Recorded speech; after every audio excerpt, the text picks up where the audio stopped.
Urban Harvest has been working in Houston since 1994, gardening for good, working to create thriving communities through access to local healthy food. And we have been doing that through um, access to healthy and local food through gardening. So, using our core values of integrity, empowerment, sustainability, and equity, working with communities all the way from Magnolia to Galveston and everywhere in between the Metro Houston area, working in community gardens, school gardens, our farmers market, and having a huge impact on providing healthy food in communities that do not have access.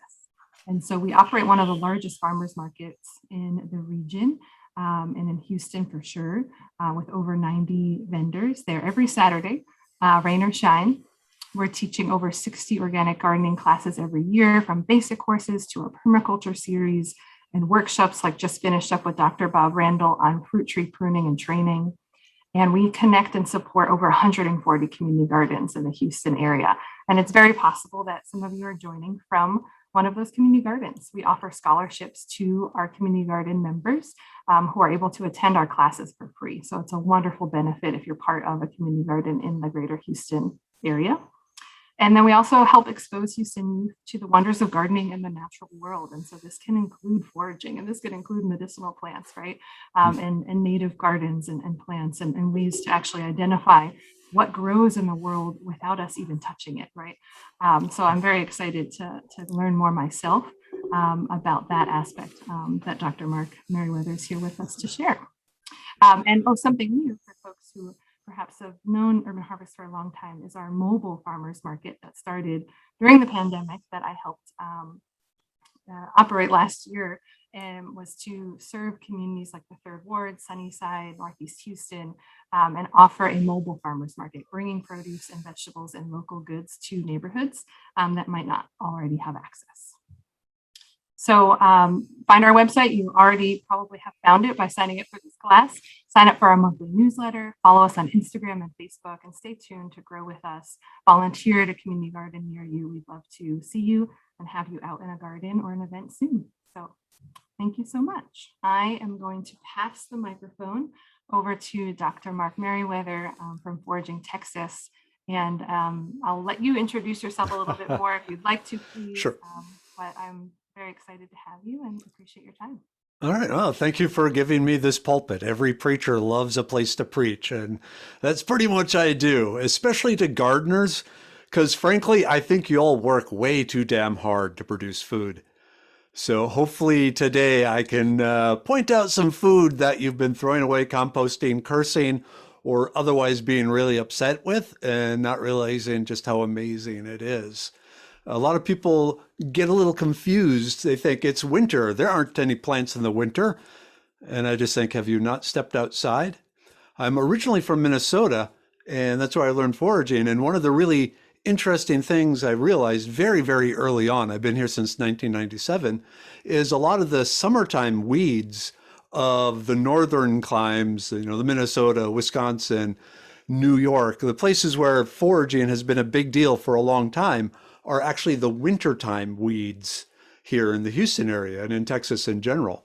So this is an even more important reason to try and show people what food is around, because from a gardening point of view, you understand winter is actually a good time to grow crops. You get the carrots and broccoli and things like that.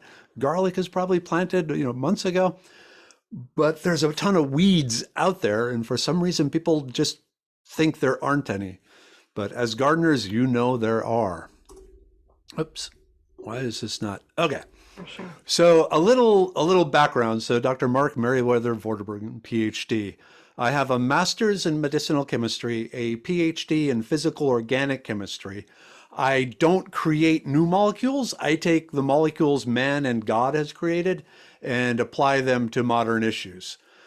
Most recently, I am now the herbalist and formulator for Medicine Man Plant Co., using ancient plants based on scientific principles and facts and research to treat a lot of modern maladies. A lot of the lifestyle health problems that people have are due to the fact that we are running around in this really convenient modern world in bodies that were designed for the trials and tribulations of 40,000 years ago or longer. And there's kind of a maladaptation there. Also the author of Idiot's Guide Foraging, and come May, I'll be releasing Outdoor Adventure Guide Foraging, books on edible weeds. A quick note, when I talk about the medicinal properties of the plants, I'm actually referring to what science has found these plants are capable, what the molecules, the compounds in these plants have actually been proven to do. Because like I said, as a scientist, I need that scientific proof to feel confident to share these powers with you. Okay, hopefully you can see it. And what we have, if you've been down to the Science Museum, this is our friend, the caveman, the Neanderthal. And one of the things that early humans and proto-humans had on us is this deep understanding of the resources that nature supplied. And not only what they could use, the plants for edible, medicinal, but also what they indicated. By knowing the plants, you had a good idea of what the weather was going to be like all year round, what the climate was like, what insects are there, what insects kind of told you what birds would be there. Birds were food, eggs were food. Also what sort of small rodents were there, but it basically revealed the entire food chain to you, along with what to expect from the weather. We're not that good anymore, for the most part. So I'm not going to go into this great gob of information you can learn from each plant. I am going to cover key identifying characteristics so you can find it and recognize it, and then how I use it as food, what parts I use as food, and also if there are any toxic mimics. So let's just jump right in with this one. This is very common right now in the kind of damp flower beds around your yard and landscaping. Let me bring in a closer. This is actually called Bittercress. I'm not going to bother with these scientific names. If no one tries my last name, I'm not going to give you the Latin scientific names. But this is a common weed that tastes like horseradish. It is in the Brassica family, so it's vaguely related to the broccoli and mustards and that sort of plant. So the key identifying characteristics, and hopefully you can see my mouse, is it puts up these stalks, and off these stalks will be a spiral of seed pods. In the case of bittercress, each seed pod will be long, about 1/2 inch and very narrow, filled with really super, super tiny seeds. Also at the very top of the stalk will be flowers, a small cluster of flowers. They will be white, tiny, like 1/8 of an inch across, with 4 petals. The leaves are in a rosette. They are lobe leaves, very deeply lobed, almost to the point of compound leaves, if we go back, but we'll call these lobes rather than a compound leaf. And then it has a taproot. So the edible parts of this, there are no mimics, no inedible mimics to this plant. Anything that looks like this, having that spiral of seed stalks and the 4-petaled white flowers and the club-like leaves, or the deeply lobed leaves, that's some other member of this family and is edible. But around Houston, the most common one is this bittercress. The leaves and stem and root are all good just raw. If you like a horseradish sort of flavor, that's what you get from the bittercress. So I like using it on horseradish, roast beef sandwiches and other cold cut sandwiches where you would use a horseradish sauce. You can just lay the whole plant, clean it first if you want. With the root, I usually don't use the root on sandwiches because it's a little tough. But the leaves and the stem and the seed pods and the flowers just get laid on the sandwich and makes a wonderful horseradish sort of flavor. The root, it's small. It's not very big. I'm trying to think of something comparable size, maybe half the diameter of your standard lead pencil. What I like doing with it, if I'm going to eat it, which often I do, is whip it into some mayonnaise to make even more of a horseradish sort of flavor. This plant does very well in pots. Many times I have bought 50 cents clearance plants from like Houston Garden Center and Lowe's specifically for this weed being in the pot rather than the actual plant on clearance. So it does well indoors. Indoors, it will grow all year round. But one thing you will notice, if you have a pot of the bittercress on your windowsill with other houseplants around it, eventually the bittercress will start showing up in these other houseplants too. Because when it goes time to produce the seeds and release the seeds, it actually flings the seeds up about 11 inches.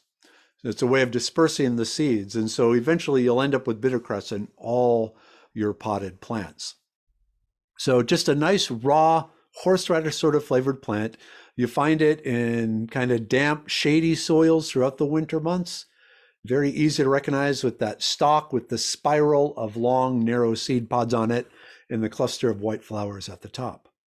Are there any questions about bittercress? And one thing I ask is, as we go through, I'll pause after each plant and I'll get a question or two to respond to. So are there any questions on the bittercress? I have one question on the medicinal qualities. Are there medicinal qualities of bittercress? Okay, the medicinal qualities of the bittercress aren't very strong. The main thing, it would be kind of a decongestant. If you're familiar, if you have some parents or grandparents that used to do a mustard plaster. In the case of the bittercress, you can make a poultice out of it. You take a bunch of the plant, mash it up, apply it to the chest for about 15 to 20 minutes, and the fumes from it will help open up the sinuses.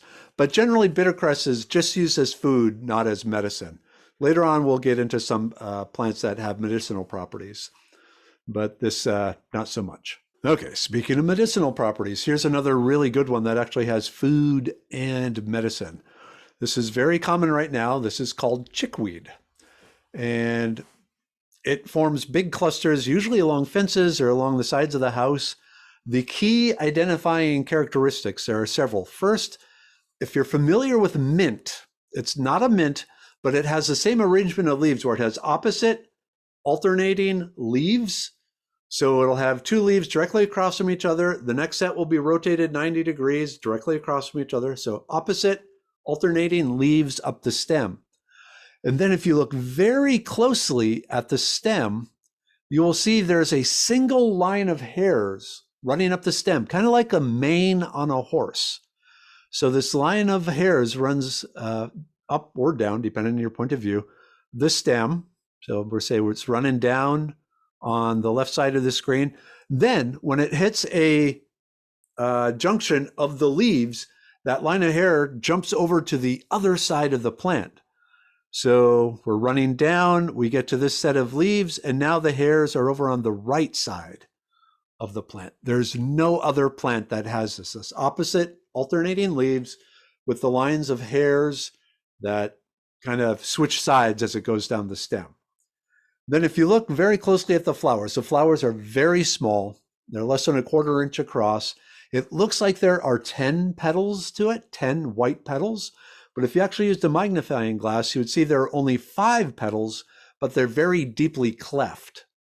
So it's another very key indicator of it. That being said, there are 2 commonly mistaken mimics for the chickweed. That's the pimpernel and the horse herb. And I will describe those after I finish talking about chickweed.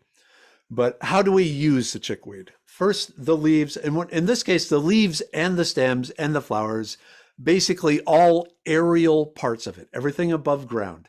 It's very good in salads. It has a nice herbal green sort of smooth flavor. It's exceptionally good in smoothies.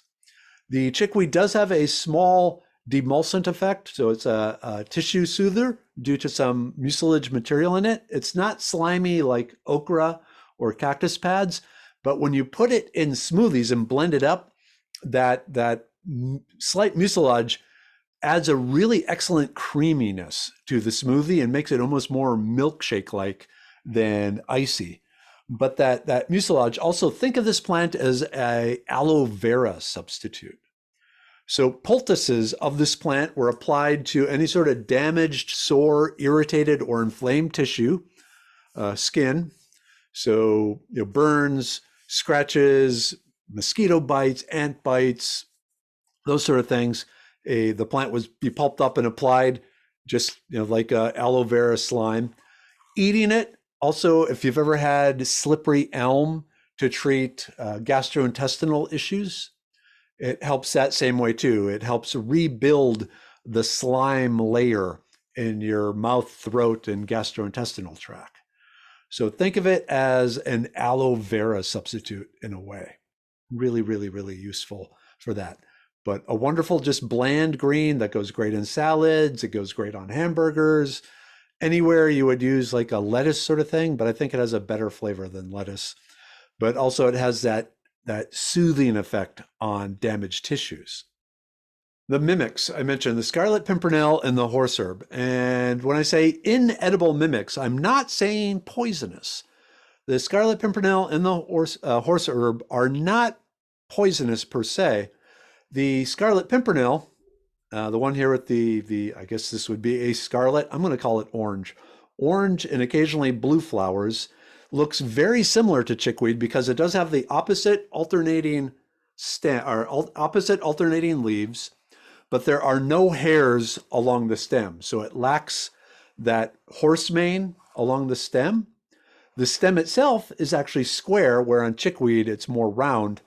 And the flowers are very different, generally having these orange 5-petaled flowers.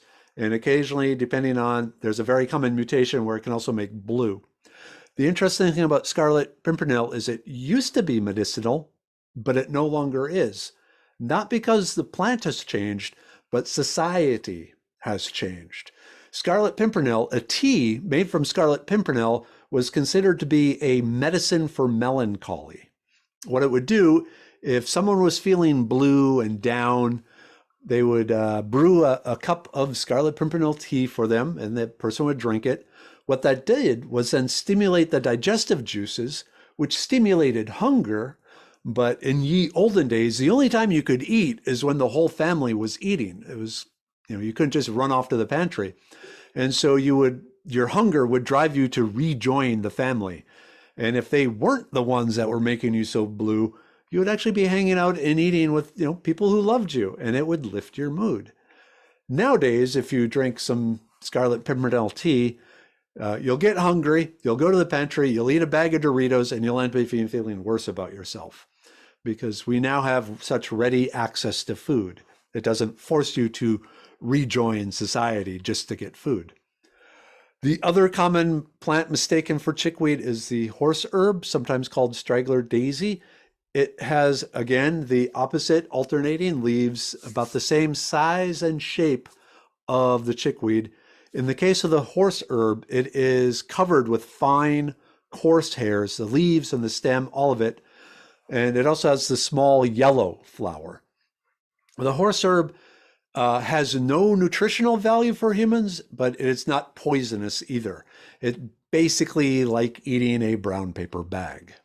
So going back to the chickweed, are there any questions on chickweed or scarlet pimpernel or the horse herb mimics of chickweed?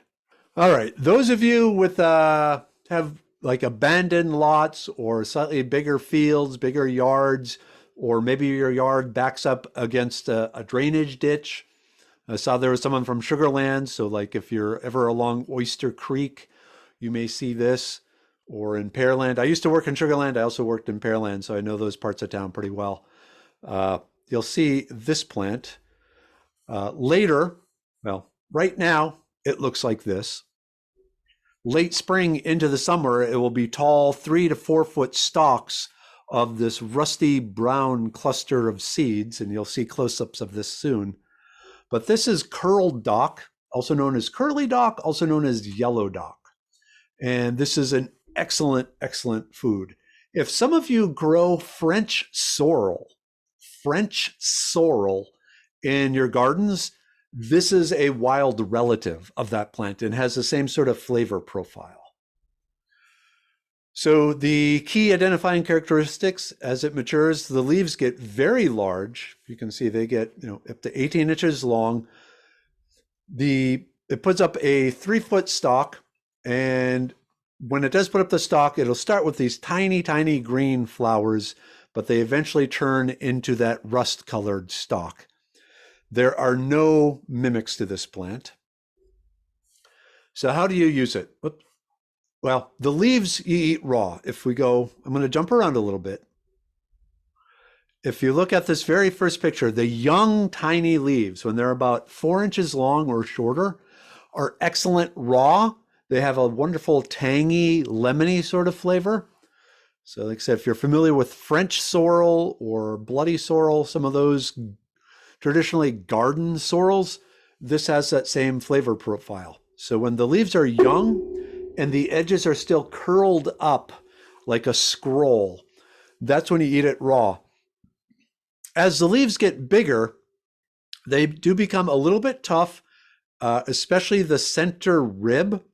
So on the longer leaves, from like 4 inches to 8 or 9 inches, I will cut the center rib out and throw it in the compost, and then dice up the leaves and saute them in like some bacon grease, or add them to stir fries, or otherwise cook them, throw them in curry.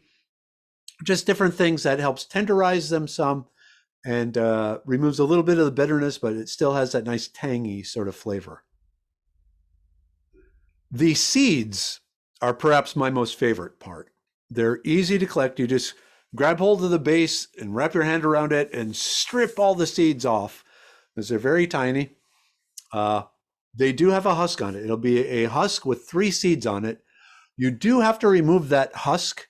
So the easiest way I've found to do that is I will dump the seeds in a wok and just heat them up and kind of toast them a bit. This toasting does 2 things. 1, it makes the husk more brittle, and 2, it helps break down the proteins in the seeds to make them even more digestible. One of the things that they think allowed humans to develop these giant brains is we figured out how to cook our food. By cooking our food, it's like pre-digesting our food. So it takes us less energy to digest our food. So we have this energy available for other things like thinking. But anyway, you stir it around, just a few minutes in a hot wok to get it crispy, then pull it out. And then you just start kind of rubbing the husks and seeds between your hands. Do this outside with a light breeze. Take a handful above the bowl and just kind of grind the seeds and husks. Just the rubbing them between your hands will break the seeds off the husks. The seeds are heavier, denser. They fall back into the bowl, but the light breeze will blow the chaff, the husk away. So if you're familiar with winnowing wheat, separating the wheat from the chaff, it's the same sort of principle here. Once you do that, you'll have a whole bunch of tiny seeds, slightly bigger than poppy seeds, and maybe double the size of poppy seeds. They're good raw. I like just mixing them 50-50 with cream cheese and slapping them on a Ritz cracker. You can boil them into a porridge. You can grind them into a flour. The flour will be gluten-free, so you cannot make the raised puffy breads, but it makes a good gravy, or you can use it to cut the gluten in regular flour. But think of it as almost like a gluten-free wheat, if you will. Any questions about the curled dock? Otherwise, we'll jump ahead to another common weed all over the place. A lot of people mistake this for some sort of dandelion. They think it's a dandelion. It is related to a dandelion. It is not a true dandelion. And one of the identifying characteristics that separates it from the true dandelion is at the top of the stalk and along the stalk, you will have multiple flowers. A true dandelion only has 1 flower at the end of the stalk, no leaves or other flowers along it. But the flowers are small. They're, again, around 1/4 inch in size if crossed. This is a close-up.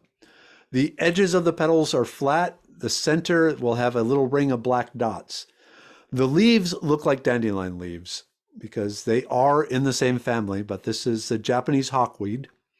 Non-native species, but it loves Houston. It's found all across Houston. There are no inedible mimics to it. But since it is related to the dandelion, you use it much in the same way as a dandelion. I will mention that it does not have the medicinal properties of the dandelion. It's just mainly a food source. But like the dandelion, it has very nutritious leaves. You can eat them raw. If you make your own sauerkraut or kimchi, you can also chop up the leaves and throw them in that and ferment them. So like a fermented vegetable sort of thing. Like I said, sauerkraut or kimchi. These are a fall, winter into spring plant. The only parts you really eat on it are the leaves because the flowers are too small to do anything and the roots are too small to do anything with. But as a young salad green or as a fermented thing, it's quite good. Are there any questions on the Japanese hawkweed? It starts out small, and if you mow, it stays small. But if you have a back fence area that doesn't get mowed, the stalks can get very tall, 18 inches or more, and the leaves get very long too. But the flowers, the actual blossoms, stay very, very small. We do have a couple questions. Yes, is it spicy or strong flavored? It is, if you're familiar with dandelion, it's like a more mild version of dandelion. So it's a slight bitter green. Think of it, almost maybe arugula-ish. That's hard to say, but slightly bitter. So you don't use large doses of it in salads. You just use it like, I like to describe it as the bitter you put in a cocktail that just brings the flavor up of everything else. I like bitter stuff and I'm used to eating it. So I'll go up like 1/3 of the salad will be Japanese hawkweed, but most people less than 1/4 of the salad. When you ferment it though, the lactic acid from the fermentation kind of neutralizes the bitter. And so there you can, go 50% of your fermented stuff can be the Japanese hawkweed. We have two questions. One was from the previous plant, actually, if the curl duck was similar to buckwheat. Okay, yes. Oh, person knows their stuff. Yeah, the buckwheat is another member of that family. Okay. Not very common in the Houston area. Normally, I haven't seen the buckwheat much here, but other places it's pretty common.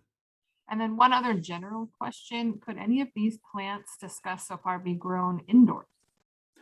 So far, the only one would be, two. The Bittercress does very well indoors, and it grows all year round indoors. The chickweed does okay indoors, but it really seems to prefer outdoors. The Japanese hawkweed, I have not tried indoors. It probably could. The curled dock actually develops a very large taproot. And so you would need a very, very big pot to grow it indoors. So, okay, here's another common plant. Again, people look at the flowers and think some sort of weird mutant dandelion. And especially when you see it growing out of the cracks in the cement. I actually took this at a chemical plant I had to visit once. And there was the dandelion growing up out of the crack, the Sow Thistle was growing up out of the cracks there. And it just amused me at how tough this plant is. Sow Thistle is non-native. It actually came from Europe, where, especially in France, it was grown as a garden vegetable. So it actually was, it decided it really likes Texas. It can grow all over Texas and just became naturalized here. But as far as the edible weeds, this is, it was grown for food in Europe. Now this is France, they also eat frog's legs and snails and stuff, but I gotta say, I like frog's legs and snails too. So be it. Anyhow, identifying characteristics, like the Japanese hawkweed, it does have multiple flowers at the tip of the stalk. It has multiple alternating leaves growing off the stalk. And if you look closely, these leaves actually wrap around the stalk, kind of like a taco. If you think if the leaf was a taco shell and the stalk of the Sow Thistle was the filling hanging out either end, maybe a better idea would be like a foot-long hot dog in a bun. But the leaves wrap around backwards, sticking past the stem. The edges of the leaves look like they have thorns like a thistle, but they're like mock thorns. They're soft and flexible and don't actually poke or prick. The one inedible mimic that you have to be somewhat concerned about, very common, especially in the Houston area, is called groundsel. And this is a poisonous plant, but the key identifying characteristics is the flower. So when the flower is open, it has more of a daisy-like flower with big, long, multiple petals. Each petal is half an inch or more long. And the closed flower buds, before they open, are still yellow. The leaves of the groundsel do wrap around the stem, sticking out back. The leaves they do not have the prickly edges, and the leaves look like they're covered with spider webs. So it's a very distinctive plant, but sometimes, occasionally, people make a mistake. All right, the edible parts of it. When the plant is still young, before it produced flowers, the leaves were cooked or harvested and used like dandelion greens. So I generally just cook the leaves rather than trying to use them in salads. I find if you know the chiffonade cut where you slice it up on an angle, works really good. Then throw it in soups and sauces and creams and things like that. My favorite part, though, is the unopened flower bud. So it's a little hard to see in this picture, but before the flower buds open, if you can see my cursor, they'll have a flat top. The unopened flower bud will be green, about the size of a pencil eraser, and have a flat top. And then one morning, the sun will hit it and the flower will open up into what looks like a dandelion flower. And it'll be open for 3 days, but it'll close after the 3 days. And just to show how old I am, to me, the closed flowers remind me of the vase from the TV show I Dream of Jeannie. But if you take these unopened flower buds and just drop them in a jar of pickle juice, after you finish a jar of pickles, keep the juice, throw these flower buds in here, the unopened ones, the ones that have never opened, they're still flat on top. Let them sit in there for 6 to 8 weeks, and they turn into the most wonderful relish you've ever had. You just take these, you lay them out on your bratwurst, your sausage, your hot dogs, wherever you would use relish. They kind of, at that point, have a pickled caper sort of flavor. Absolutely fantastic. If you pull this plant out of the ground, it actually has a fairly large taproot. What I like doing with that is I will take the taproot, I will peel it, just like a carrot, chop it up into 1-inch sections, and then steam it with with equally sized sections of carrot. So 2 parts carrot, 1 part sow thistle root, steamed until the carrots are done, till they're soft.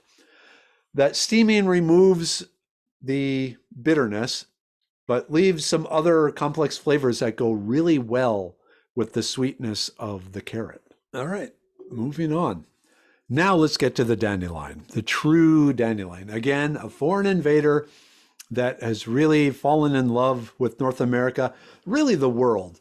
The earliest records of what we know as a dandelion look to be from the Western Asia parts, kind of like Mongol hordes kind of brought it with them. The identifying characteristic that makes it a true dandelion is that it has a single flower at the end of the stalk. There are no other flowers or leaves on the stalk. The leaves grow in a rosette off a taproot. Occasionally, someone might mistake it for the groundsel, but that would really be stretching it. It's more often someone might see a groundsel and think it is a dandelion. But again, if you look at the flowers, the groundsel flowers have the spread out, long petals, whereas the dandelion have the small, tightly packed petals. And then, like the sow thistle, the dandelion, the unopened flower bud, is going to be green and just one at the end of the stalk, where on the groundsel, the poisonous groundsel, they'll have multiple flowers at the end of the stalk. All right, eating the leaves. You can do it raw in salads. If you've had dandelion greens, you know they're somewhat bitter. Of the different dandelions and dandelion mimics that we've seen, dandelion actually have the most bitter leaves, but it also has the most nutritious leaves. So loaded with vitamins and minerals. Chop it up, add it to salad.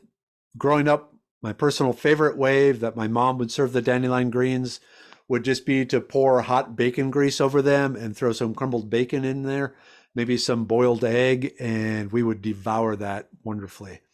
Very good that way. For medicinal uses, the leaves, if you look in the herbal books, they will refer to the dandelion leaves and roots as blood cleansers. Blood cleansers to help clean out your blood. What they actually are is very potent diuretics. So that means the leaves and the root stimulates production of urine and makes you have to go to the bathroom. So this is good if you're trying to flush out toxins from your body, trying to flush out kidney stones, some gallstones, things like that, to help flush your body of toxins, because that's one of the main ways your body gets rid of toxins is through urine. The flowers are really good. You can make a tea out of them. And if you're doing that, you got to take this little green Kermit the Frog collar, the calyx, off the flower, because that part is extremely bitter. And just use the yellow petals in the water to make the tea. Once you've made the tea, you can add sugar to it and yeast and ferment it into a wonderful dandelion wine. My grandfather made the best dandelion wine. You can also take the entire flower, including the Kermit the Frog collar, the calyx, and drop it in apple cider vinegar and make an infused vinegar from that way, which has a very unique flavor. The flower contains chemicals that are really good at repairing damaged skin. I have two daughters. They were in ballet. Ballerinas just, it does a terrible damage to their feet. So I used to make a dandelion flower cream and apply it to their feet to help heal their feet. And then my wife realized what I was doing and told me to stop, because they need that damage to build up the calluses. And the dandelion flower cream was preventing the formation of these calluses because it was healing the skin without the callus forming. But yeah, that's the main use of the dandelions, is to make a skin healing cream. The root, and just to put things in perspective with dandelions, the root of a dandelion can go down 12 feet into the soil. That's what makes them so nutritious, because they grow down 12 feet and they bring 12 feet's worth of minerals and micronutrients back up into the leaves and into the flowers that the plant then uses to make the vitamins and loaded with minerals that make it so healthy. The root, my personal favorite thing to do with it is make coffee out of it. If you've ever had the chicory coffee in New Orleans and you think, wow, that's really bitter coffee, the dandelion root has a much smoother, less bitter flavor once you've chopped it up. Well, you peel it, chop it into coffee bean sized pieces, lay it on a cookie sheet, put it in your oven at 400 degrees Fahrenheit for a few minutes just to kind of roast the chunks some. Take it out, grind it up in a coffee grinder, and make coffee from it. And it has a very smooth, somewhat caramel flavor to it. Like the chicory coffee, normally you don't make an entire pot just of dandelion. There's no caffeine or anything like that in it. So it's used to combine with some other coffee grounds to make this rich dandelion coffee flavor. Way better than the New Orleans chicory stuff. Chicory is in the same family. Chicory produces a much thicker root. It's shorter, but it's thicker. And so you can get more coffee for your labor with chicory than you do with dandelion. But you can also just brew the raw root like a tea. You boil it in some water. That will kill the vitamin C, but it'll leave the other things, including that diuretic, the thing that makes you urinate a lot. So good for flushing out your system. But one last thing here, and hopefully again you can see my cursor. There's this right at the base of the root, before the leaves turn kind of pink, then green, there's this white area. That is my favorite part of the dandelion to eat. Sauteed this in like some olive oil or some butter. And to me, it's reminiscent of artichoke hearts. Just that little section of white blanched leaves between the root and where the leaves start turning color. Absolutely delicious. Probably a lot of you are familiar with this strange little round weed in their yards and generally hate it, and your homeowners association hates it. This is dollarweed. There are two forms. There's a dry land form, and then there's also a second one that grows along the edges of really wet areas, like right in the just the shallowest water of ponds and puddles and streams and so forth. But dollarweed, very, very common yard weed. Circular leaf with the stem, coming out the base, the center of it, has the scalloped edges. And if you dig it up, you'll see it's connected by runners under the ground. And if you look really closely, it'll see stalks coming up with clusters of white flowers. I have a close-up of the flowers in a second here. No inedible mimics, so nothing else has that entire circle. There is the edible pony's foot, which is a cleft.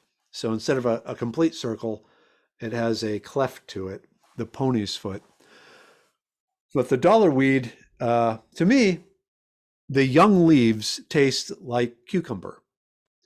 You want to get the leaves when they're small. So to put them in real world sizes, you want to harvest the leaves when they're between the size of a dime and a nickel. Once they get bigger than a quarter, then they get really tough and somewhat bitter. But when they're the size of a dime up to the size of a nickel, you can just chop them off and sprinkle them in your salad, kind of like cucumbers. Try a few at first just to see if the flavor appeals to you, and then go with it if you like it. Another thing you can do is ferment the leaves, the same sort of sauerkraut, or you can throw them into pickles. If you're making pickles, you can throw them in there and have just really flat pickles. No medicinal uses that really has been researched or found. They're just another nice little thing to throw in your salad. These are actually available all year round in Houston. Questions on I don't see Dollarweed? questions in the chat, but I'm curious, are most of these perennials? Well, actually, you've been specifying the season, but this one would be a perennial. Yeah, it's constantly there. I think it's not so much a perennial as just reseeds itself very rapidly. And it just is there all the time. There's always some of it growing. So that the benefit of that, there's always different sized leaves that you can harvest. Okay, another common one right now is henbit. And this actually truly is in the mint family. So identifying characteristics, if you know your mints, it has that opposite alternating leaves. It has the square hollow stem. The leaves themselves are somewhat hairy, fuzzy, and then the flowers have that tubular mint flower, and there's a close-up of a flower on the next slide. There is a very important mimic that I want to talk about, and that is the creeping buttercup. And I actually have a whole slide devoted to the creeping buttercup. But the main thing to remember about the henbit is the leaves are fuzzy and hairy. The stem is square. And then I will end the henbit with the creeping buttercup slide. Here we have a close-up of the flower head, so you can see these tubular mint-like flowers. The flowers you can eat raw. They're good just thrown in salad. The leaves, again, raw or treat it like spinach. I'll tell you, a henbit quiche is very good. So it doesn't have the same flavor as spinach. It has just kind of a green herbal sort of flavor. No real strong mint, peppermint, spearmint flavor or anything like that. Just kind of a green flavor. And as usual, I'll throw it in my sauerkraut. Now, the creeping buttercup, when it is young, it has similar shaped leaves, but these leaves are running, alternating along the stem. The leaves are a pale light green and are smooth, almost looking like plastic, so no hairs. But the creeping buttercup, if it is eaten by a mammal, when it's fresh, it will cause liver damage, very severe liver damage, but it will also make you hyper photosensitive to sunlight. So if you go out in sunlight or some other ultraviolet light, you will immediately blister and burn with second-degree burns. Luckily, the creeping buttercup tastes terrible, very, very, very bitter, but it lacks the hairs of the leaves that the henbit has. So you can kind of see the leaves have vaguely the same shape, but the creeping buttercup leaves are smooth and a light pale green. Eventually, as they grow bigger, they become very deeply lobed and grow these big yellow flowers. So if you have any question whatsoever, if you forget that it needs to have hairs to be henbit, most likely it's the creeping buttercup. Don't eat it. Pay attention and see if it produces these yellow flowers. So any question about henbit or the creeping buttercup? Both really like the winter yards and just pop up all over Houston at the same time, and very often the same areas. I don't see any questions, but I'm curious about, toddlers and children who love to try things in yards. How worried should you be? Yeah, and yeah, if you have this growing in your yard, it's best to remove it if you have curious kids that have seen you eat other weeds in the yard in particular.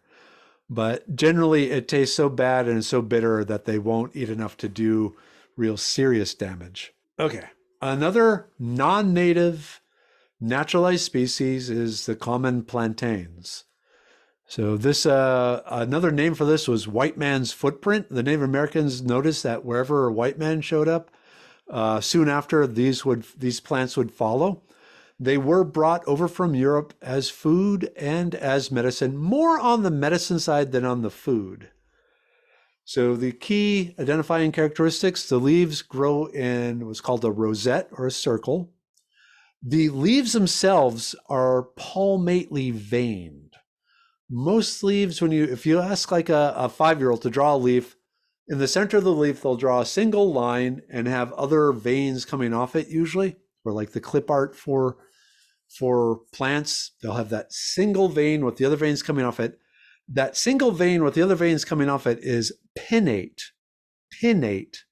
Palmate is where instead of one center vein, you have multiple veins starting at the base, coming up like fingers off the palm of the hand, and then finer veins coming off each of those. So if you think fingers coming off a hand, that is a palmate. So if you look at the leaf of the plantain, it does not have a single vein and all the other veins come off it. It has multiple thick veins running along it and then smaller veins coming off it. There is an inedible mimic called cudweed that looks very similar. And I actually have a slide devoted to cudweed. We'll get to it. But just to spoiler alert, cudweed has that pinnate vein where it has just a single vein and the other veins come off it. How do you eat a plantain? So this is nothing like the plantain banana style type chips. The leaves can be eaten raw. They're very bland and a little hairy. And I personally don't like the mouthfeel of the plantain, but the flavor is just bland. They can also be chopped up and cooked. Think of it as a spinach substitute. The main claim to fame of the plantain is medicinally. Inside the leaves, inside the cells in the leaves of plantain is a chemical called allantin. Allantin mimics the hormone that damaged skin releases to tell the cells heal. When you add the allantin to a cut, a damage, a bruise, a scrape, anything like that, it's like putting a bunch of bosses at the work site of where the cells are healing, and they're yelling, heal, heal, heal, heal. And so the cell, its healing properties get stimulated, overstimulated, and it heals much more quickly. A lot of the expensive healing skin creams have allantin in it for that particular purpose, is that it just tells that skin, okay, normally you're healing at this rate, jump it up and heal much more quickly. So to use it, you would just take the leaves, crush them up. Traditionally, it would be chewed into a pulp and then applied to the wound, to the abraded skin, whatever, and allowed to stimulate the healing factors. The seed pods. I love the seed pods. When they're young and small and underdeveloped, when they're still green, when the seeds are still tightly close together and green, they taste like little baby ears of corn. And so I'll just pinch them off and throw them in salads like little baby ears of corn, or add them to stir fries where you can also stir them up and use them like little baby ears of corn. Later on, when the seed pods are mature and the seeds are on there, they would roast the seeds and use it as a coffee substitute, kind of like the chicory and the dandelion root, but they would add the roasted plantain seeds to their coffee to stretch out their coffee, because lightly roasted, it has a wonderful coffee sort of flavor to it. And then people started realizing we can make an excellent porter beer from the flavor imparted from the seeds. So the roasted seeds would be added to the beer to make a nice porter, dark, heavy sort of beer. Very, very, very good. One last thing, also I didn't list it here, but the seeds have a water-soluble fiber that is a very good laxative too. So eating the seeds, lots of the seeds, helps move things along. This is a wintertime weed here, very common in yards and disturbed areas. This particular picture was taken at the Houston Arboretum, just along a brick walkway there in the sidewalk. So very, very common plant. More medicinal than edible, but still really good. Any questions about it? If not, we still got more to go. So let's talk about the mimic for the plantain. The mimic is called cudweed, and there are several varieties. They have that same kind of broad leaf look to it in a rosette, tight to the ground. But if you flip them over, the undersides you will see are gray, where the top sides will be green, or sometimes the top side is gray. They also have that single center vein, and all the other veins come off it. Now, cudweeds are interesting medicinal plants. They were smoked by the Native Americans. When the cudweed is allowed to mature, live its entire life without being harvested, and then is finally starting to turn brown in the soil, the last thing it does is it makes a compound that has been shown to increase the flexibility of the alveoli in your lungs. So your lungs, the alveoli, are the little balloons where you get the transfer of oxygen and carbon dioxide between your blood.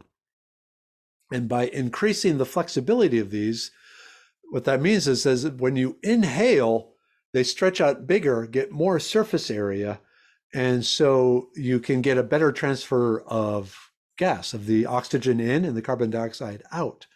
So the cudweeds were used as breathing support during asthma and emphysema and colds, and any time when the person was having trouble breathing. So you can make a tea from the cudweeds, the dried cudweed leaves, and it will help with breathing. Now, if you're undergoing an asthma attack, please use your inhaler. Don't go running around the yard looking for the plantain. Think of this as more, post-apocalyptic breathing aid at this point. But any questions on that? And we actually will jump right ahead on this. There is a question. Wild violets. During the winter months, these creep out into the yard. During the winter months, they stay in the more cool, shady areas. Whoops.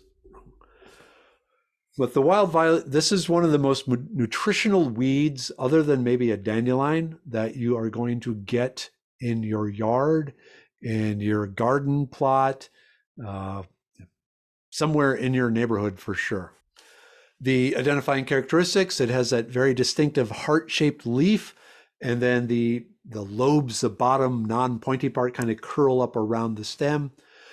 Each leaf stalk enters the ground. There's no stem with the wild violet leaves coming off it. Each leaf has a stalk that goes down into the ground, attached to the end of this tuber.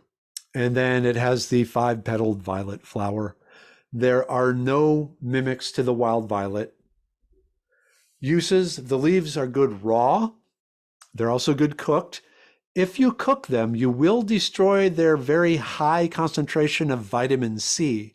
Remember, vitamin C breaks down very rapidly above 184 degrees Fahrenheit. So you're better off, if you're after that vitamin C, don't cook the leaves, just eat them raw. The vitamin A that they also contain, huge amounts of vitamin A, isn't as damaged by the cooking. The flowers can be eaten raw. There's also a long tradition of dipping them in some egg white and then in some sugar to make candied violet flowers that are used to decorate cakes and cupcakes and things of that nature. The tubers, after washing and scrubbing and usually peeling, can be eaten raw. They can be cooked or they can be pickled, like make it not the lacto fermentation, but the more traditional vinegar, sugar, dill, pickled pickle type thing. Keep in mind though, because there is a large amount of mucilage in the tubers, they do have a laxative effect. So eating the tubers of the wild violet will have somewhat of a laxative effect. The leaves also have some of this mucilage, but not as heavy concentration as the tuber itself. So it's not as potent a laxative. But if you don't like the kind of slime of okra, you might take a little bit of getting used to with the wild violets. They're not nearly as much, but you will notice it's in there. But one other use of that mucilage, whether it's from wild violet, prickly pear, cactus, or the okra, that mucilage likes to bind to sugar and hold on to it tightly, so that sugar has a hard time getting free of the mucilage and getting into your bloodstream. So this means the wild violets and other slimy foods are really good at helping control blood sugar concentration, because you won't get that big spike immediately after eating a calorie-rich food. It'll bind to that sugar and hold it and only very slowly release it. So very good, especially for type 2 diabetes. These are available all year round. Like I mentioned, they are in the winter, they'll be out in the sunny part of the yard, but in the summer, they'll retreat to a more shady area. Okay, at this point, we actually, it's 8 o'clock. So if we have questions in general, now is a good time. The last one is wood sorrel. Oh, and cleavers. If you go to, and sheep sorrel, there's a lot of edible stuff here. But what I recommend, if you have other questions, you can reach me at mark@mmplantco.com, and then through the Medicine Man Plant Co website, if you're interested in the herbal medicine properties of plants and the line of products I produce. Then, of course, also my original foragingtexas.com website. But there are a tremendous number of really good, really tasty, really nutritious edible weeds out there. And I recommend spending some time and learning them. Identify the weeds in your garden and then see if you can eat them. In most cases, you probably can.